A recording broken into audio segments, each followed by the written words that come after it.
Movie के शुरुआत में हमें बताया जाता है कि ये रियल कहानी के ऊपर आधारित है और बताया जाता है कि हर साल ऑस्ट्रेलिया में 30,000 लोगों का मिसिंग होने का रिपोर्ट आता है। वहीं एक महीने के अंतर्गत 90% लोग मिल जाते हैं और बाकी बचे 10% लोगों का कभी पता नहीं चलता है। कहानी की शुरुआत 1999 ऑस्ट्रेलिया में होता है। इसके बाद बैन और दो लड़कियों को देखते हैं, लिज और क्रिस्टी। ये लोग लो कॉस्ट ट्रैवलिंग कर रहे होते हैं। तीनों काफी खुश होकर जा रहे होते हैं। इन तीनों बेचारों को क्या पता कि आज के बाद कभी हंस नहीं पाएंगी। काफी घंटे सफर करने के बाद हॉल्स क्रीक पहुंच जाते हैं। अब एक रात वहीं गुजारते हैं। अब सुबह निकल जाते हैं। अब यूम क्रीक पहुंच जाते हैं। वहीं बैन कैमरे से वीडियो बनाने लगता है। वहीं लीज और क्रिस्टी सामान खरीद रहे होते हैं। तभी वहीं बैठे लोकल आदमी दोनों लड़कियों को छेड़ने लगता है। वहीं बैन भी आ जाता है। वे आदमी बैन को अपने पास बुलाता है और लड़कियों के बारे में गंदी बातें करने लगते हैं। बैन कुछ नहीं कहता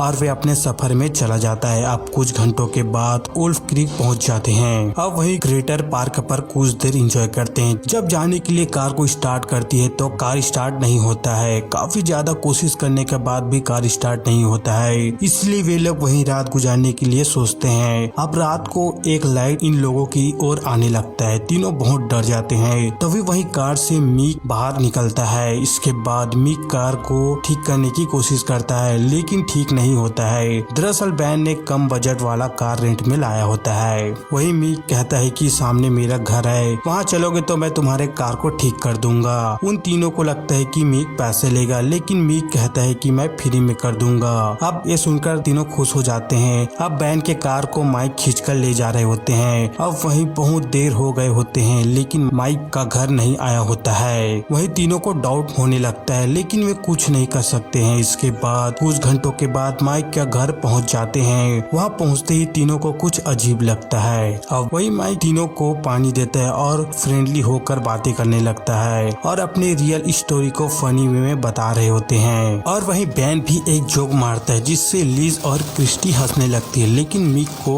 हंसी नहीं आता है। इसीलिए बैन को गुस्से से देखने लगता है। इसके बाद मिक कार को ठीक करने की नाटक करने लगता है। वही लिज बैन को कहती है कि वे तुम्हें कैसे देख रही थी लेकिन बैन इग्नोर कर देता है। अब देखते देखते तीनों सो जाते हैं क्योंकि मीक ने पीने के पानी में नींद का दवा मिला दिया होता है। जब अगले दिन लिज की आंख खुलती है तो देखती है कि उसकी हाथ और पैर बंधी हुई है। लिज बाहर देखने लगती है तो वहाँ कोई नहीं होती है। लिज बहुत घबरा जाती और बाहर निकलने की कोशिश करती है। इसके बाद वहीं एक कांच का टुकड़ा देखती है। उस कांच से अपने हाथ और पैर को खोल लेती है। बाहर आकर छुप कर देखने लगती है। तभी वहाँ क्रिस्टी की चीखने का आवाज आती है। आवाज को फॉलो करती हुई जाती है तो देखती है कि मी क्रिस्टी को टॉर्चर कर रही होती है। कुछ टाइम के बाद जबरदस्ती करने की कोशिश करती है। इसीलिए लिज कार में फ्यूल को डालकर आग लगा देती है। मिक बाहर आकर आग को बुझाने लगती है। वही लिज क्रिस्टी को बचाने के लिए अंदर जाती है। लिज क्रिस्टी की हाथ को खोल रही होती है। तभी वहाँ मिक आ जाता है। इसीलिए लिज वहीं छुप जाती है। मिक क्रिस्टी को टॉर्चर करने लगती है। वहीं लिज एक राइफल गन को माइक की तरफ पॉइंट कर देती है। इसके बाद लिज माइक को शूट कर देती है लेकिन गोली गर्दन से छूकर जाती है। इसलिए माइक बेहोश हो जाती है। इसलिए क्रिस्टी लिज को जान से मारने के लिए कहती है लेकिन गन में बुलेट नहीं होती है। अब बाहर आकर भागने लगती है। जब कार में जाती है तो देखती है कि वहाँ चाबी नहीं होती है। इसीलिए लिज चाबी लेने के लिए माइक के पास जाती है और चाबी लेकर आती है। जब कार स्टार्ट करती है तभी वहाँ मिक आ जाता है और शॉटगन से शूट करने लगता है। इसीलिए लिज कार को माइक के ऊपर चढ़ाने की कोशिश करती है लेकिन माइक वहाँ से भाग जाता है। अब वहाँ से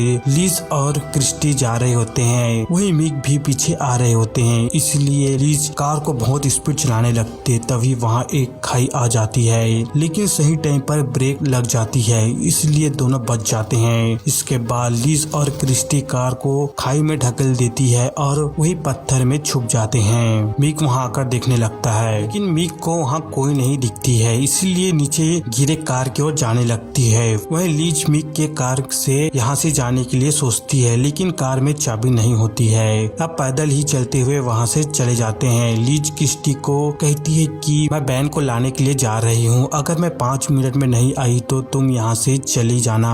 अब वही लिज बैन को ढूंढने लगती है। है, लेकिन बैन कहीं भी नहीं दिखाई देती है। वही बहुत सारे टूरिस्ट का मिसिंग होने वाला पेपर का टुकड़ा लगा होता है। इसके बाद बेसमेंट में जाती है तो देखती है कि वहाँ बहुत सारे टूरिस्ट लोगों का लाश होती है, जो कुछ लाश सड़ रहे होते हैं और कुछ सड़कर कंकाल बन गए होते हैं। लीज ये सब देखकर बहुत डर जाती है। इसके बाद दूसरे जगह जाती है तो देखती है कि वहाँ बहुत सारे गाड़ी होती है जो टूरिस्ट के होते हैं। अब अंदर जाते हैं तो देखती है कि मीक ने बहुत सारे टूरिस्ट को मारा होता है। वहाँ उसे बहुत सारे फोटो भी दिखती है और वहाँ टूरिस्ट लोगों का पूरा सामान भी होता है। वहीं बैन का कैमरा दिखता है और वीडियो को देखने लगती है। तभी लीज को मीक की कार दिखाई देती है और हमें पता चलता है कि मीक ने पहले से इन लोगों के ऊपर नजर रखी थी। अब लीज वहीं एक कार को स्टार्ट करने की कोशिश करती है, तभी मीक पीछे से चाकू से मार देती है। इसीलिए लीज कार से बाहर आ जाती है। मीक लीज पर अटैक करने लगती है। वहीं लीज अपने आप को बचाने के लिए हाथ को आगे करती है, तभी मीक लीज की उंगली को काट देती है। लीज को काफी ज्यादा पेन होने लगती है। इसके बाद मीक लीज को ऊपर उठाती है और चाकू से जान से मार देती है। और वहीं क्रिस्टी को देखते हैं। क्रिस्टी बेचारी लीज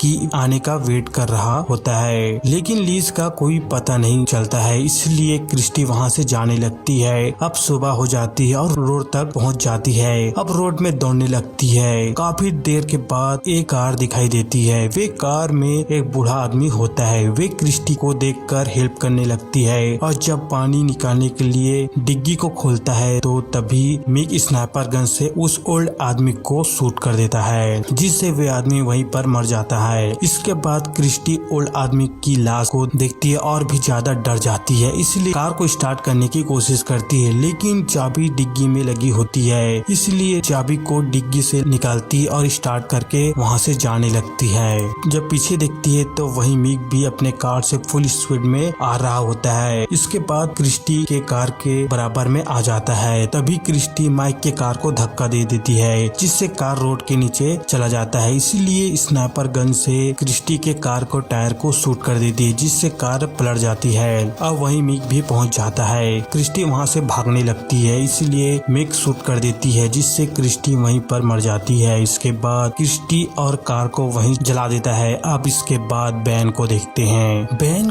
को काफी खतरनाक तरीके से बांध कर रखा होता है। वहीं खूंखार कुत्ते भी होते हैं। वहीं बैन अपने आप को किसी तरह से छुड़ा लेता है और वहां से भागने लगता है और वहां सारे सामान बिखरा हुआ है। अब बैन बहुत दूर चलते रहते हैं, इसीलिए बेहोश हो जाते हैं। अगले दिन सुबह दो टूरिस्ट देख लेता है और बैन को लेटा कर ले जाते हैं। इसके बाद बैन को प्लेन से हॉस्पिटल ले जाया गया। कुछ टाइम के बाद बैन को देखते हैं जो जिंदा होता है। अब हमें बताया जाता है कि कई सारे मेजर पुलिस के रिसर्च के बाद भी लीज और क्रिस्टी का कभी भी पता नहीं चल पाया और बताया जाता है कि इस केस का इन्वेस्टिगेशन ठीक से नहीं हो पाया, क्योंकि एक ही विटनेस था। इसके पास किसी प्रकार का कोई सबूत भी नहीं था और न ही उस लोकेशन के बारे में पता था। इसीलिए 4 महीने पुलिस कस्टडी में रखने के बाद बाइज्जत बरी कर दिया और अभी बैन साउथ ऑस्ट्रेलिया में रहता है। इसके बाद मूवी के एंडिंग में माइक को देखते हैं जो आजाद होकर घूम रहा होता है। इसी के साथ ये मूवी यहीं पर ही एंड हो जाता है। वीडियो को लाइक कर देना और इसी तरह का वीडियो देखना चाहते हो तो चैनल को सब्सक्राइब कर देना।